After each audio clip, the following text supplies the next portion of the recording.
My name is Chris, and today I'm going to be talking to you about the book of Matthew. We're going to be continuing our study.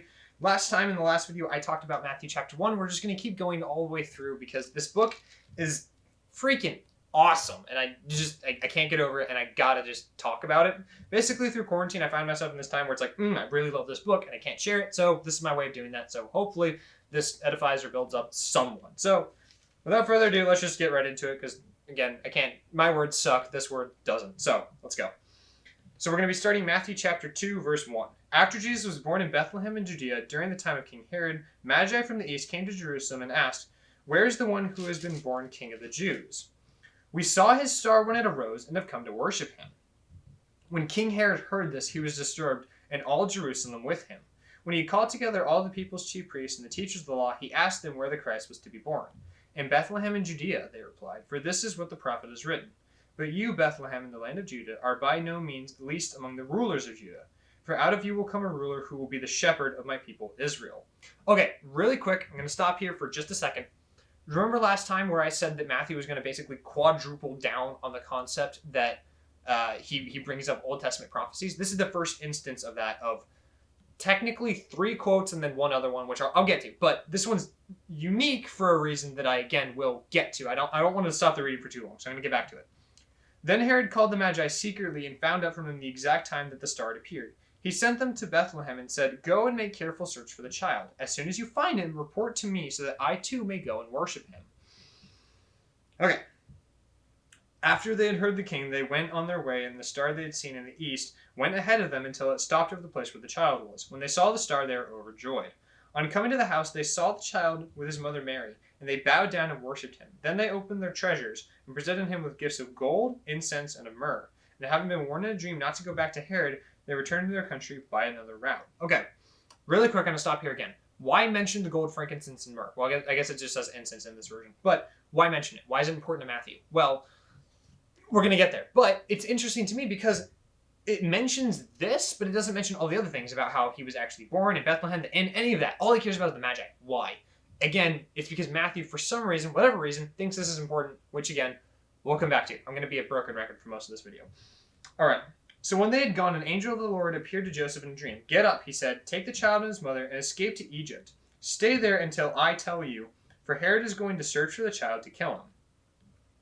So he got up, took the child and his mother during the night and left for Egypt, where he stayed until the death of Herod. And so it was fulfilled through the Lord, or what the Lord had said through his prophet, "Out of Egypt I called my son." Again, this is another Old Testament prophecy coming true. Really cool. Gonna keep going. When Herod realized that he had been outwitted by the Magi, he was furious, and he gave orders to kill all the boys in Bethlehem and its vicinity who were 2 years old and under, in accordance with the time that he had learned from the Magi. Then what was said through the prophet Jeremiah was fulfilled. "A voice is heard in Ramah, weeping in great mourning. Rachel weeping for her children and refusing to be comforted because they are no more." Okay, that's some kind of heavy stuff. This is not usually the type of thing that you bring up around, Christmas time. We're not going to talk about this about Christmas dinner, and you definitely don't have like a pile of dead babies next to the nativity scene. This is some kind of heavy stuff that I think most of us kind of forget happened during the time where Jesus, was born. But again, this is another really, really, really interesting thing that I'm going to have to come back to. But, okay, anyway. Gonna just finish out this last small section and then we'll keep going. After Herod died, an angel of the Lord appeared to Joseph in a dream in Egypt and said, "Get up, take the child and his mother, and go to the land of Israel, for those who were trying to take the child's life are dead." So he got up, took the child and his mother, and went to the land of Israel. But when he heard that Archelaus was reigning in Judea in place of his father Herod, he was afraid to go there. Having been warned in a dream, he withdrew to the district of Galilee, and where he went and lived in a town called Nazareth. So it was fulfilled through the prophet, "He will be called a Nazarene." Okay,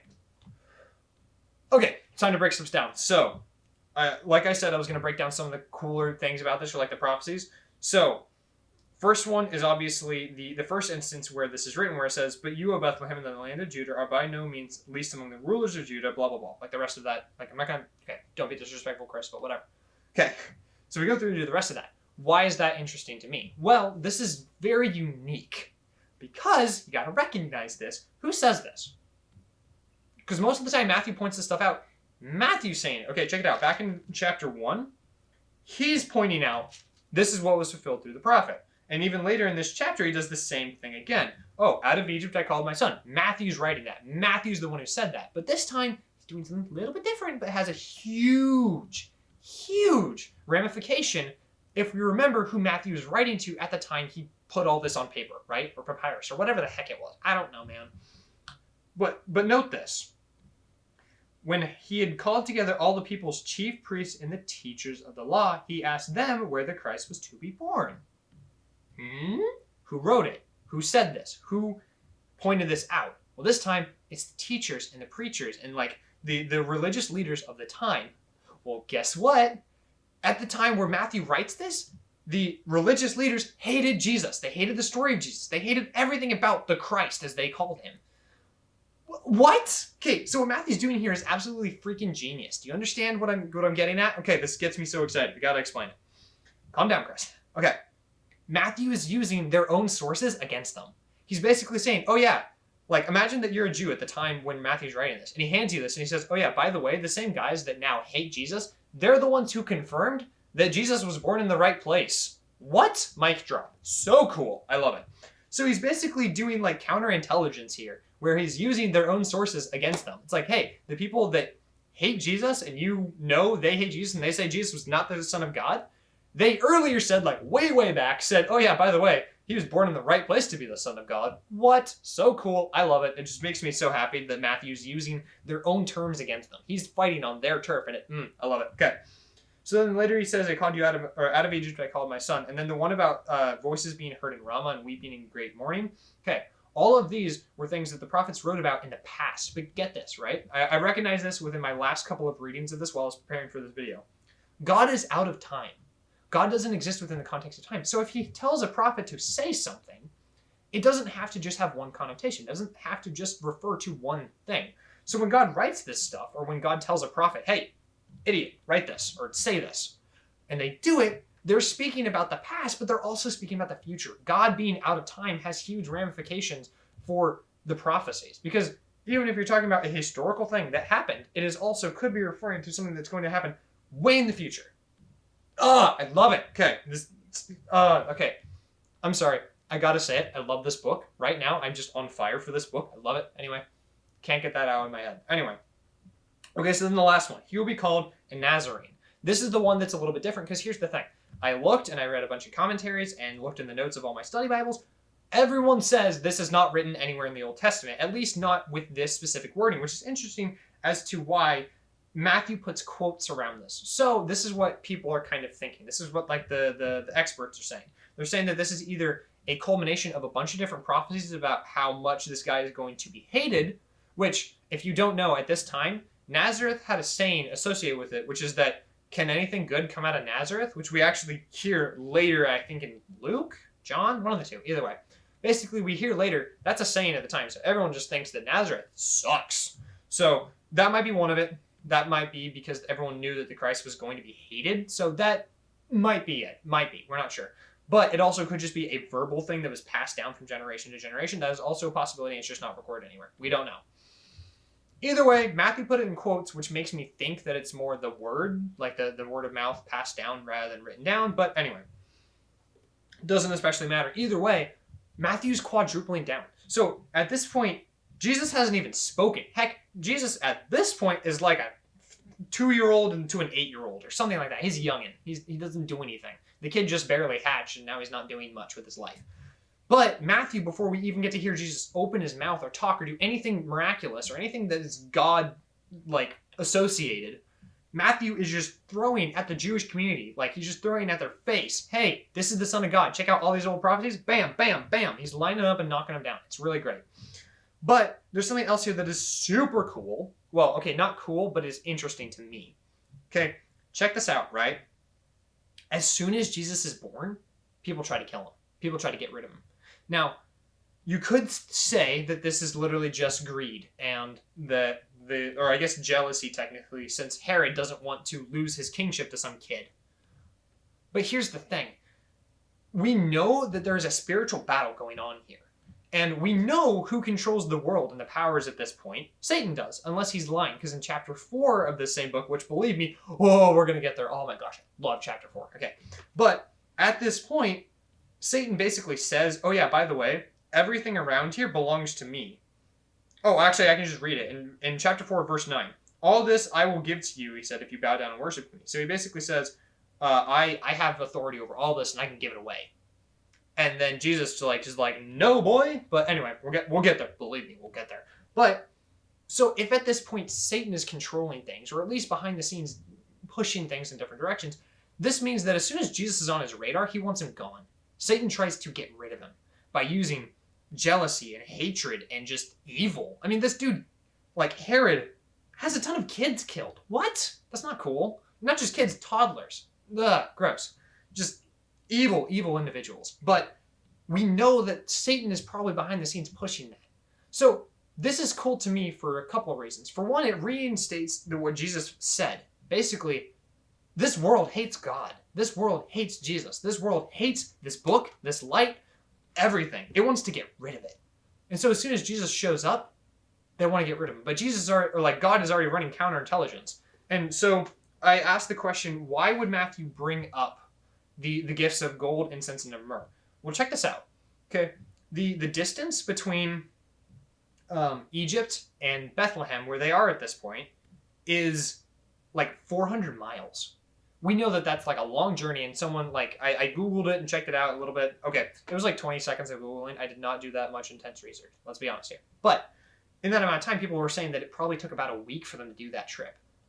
Why mention the gold, incense, and myrrh? Well, my pastor pointed out that this is probably important because God gave those gifts to them through the Magi, and then they sold those gifts to pay for the trip and getting everything across into Egypt. So I love this. Okay, get this, right? Before the trouble even came, God provided a way to escape it. Okay, notice that. God provided, if this is true, God provided the escape route, the means to leave first, and then the trouble showed up. So Matthew, even within these first 2 chapters, has already described 4 key characteristics of who God is. First is that God makes and keeps promises. 2 is that he honors faith. 3 is that he redeems. Oh, I love it. And then finally, now number 4, God provides. The God that we serve is just amazing and fantastic. Oh my goodness, I'm getting chills. Okay, anyway, I gotta keep going, otherwise I'm gonna start ranting for like an hour on this because of how much I love it. But we gotta move on. So we know, at least I know, Satan is pushing the strings to get Jesus, get rid of him, and God provides the way to escape. But this also shows something else besides that just Satan and the principles and the powers of this world hate Jesus and therefore Christians and Christianity as a whole. But it also shows that even at this time, God knew exactly what was going to happen. God outsmarted it. God outwitted it, got to it first, and then got his son out of there. So, I love this. I love this book. But so even at a young age, Jesus beats Satan. Even though Jesus isn't even really paying that much attention at this point, probably. I mean, again, he just hatched. He hasn't done anything yet. But like I said, we're going to get to chapter 4. But anyway, love this book. But anyway, I have to close it out because this video is going to run long. But guys, you got to read this book. Okay, I read through chapter 2 10 times while preparing for this. And I'm not going to say I learned something new every single time because I was ignorant. But let me say this. It was the latter half of those 10 times that I picked up on new things. You've got to read this book. I wish everyone could be as excited for this book as I am right now. It is just, I can't describe it. Can't use words. Gotta stop humming because it's also really weird probably on camera, but I'm jumping for joy right now. This book is amazing. You gotta read this. You gotta understand this. I get so baffled by Christians that I have heard, I have not actually talked to people that said this, but I have heard from reliable sources, there are some Christians, they go, yeah, I read the Bible. Don't have to read it again. What? Are you kidding me? You don't have to read this again because you've read it once? Dude! What? I just read 1 chapter 10 times through, and again, it was the latter half where I was picking up on new things, cool things that I didn't ever recognize or even consider before. You've got to read this book over and over and over and over again. You got to read it. You got to live it. You got to study it. Okay.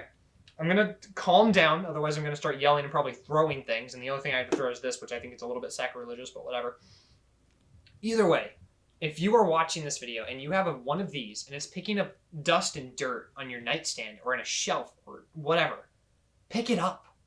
Because I swear to you, you will not be, like, you'll get to the point where you won't be able to read a page of this without getting chills down your arm. This book is insane. This is not just a book. This is God telling us how to live our lives. It's a lifeline to the Lord. I can't. I gotta stop. But hopefully I've inspired you. Read this book. Pick it up. Go through the Gospels. Go through any book in this Bible. Just, you gotta read the darn thing. I guess just thanks for watching.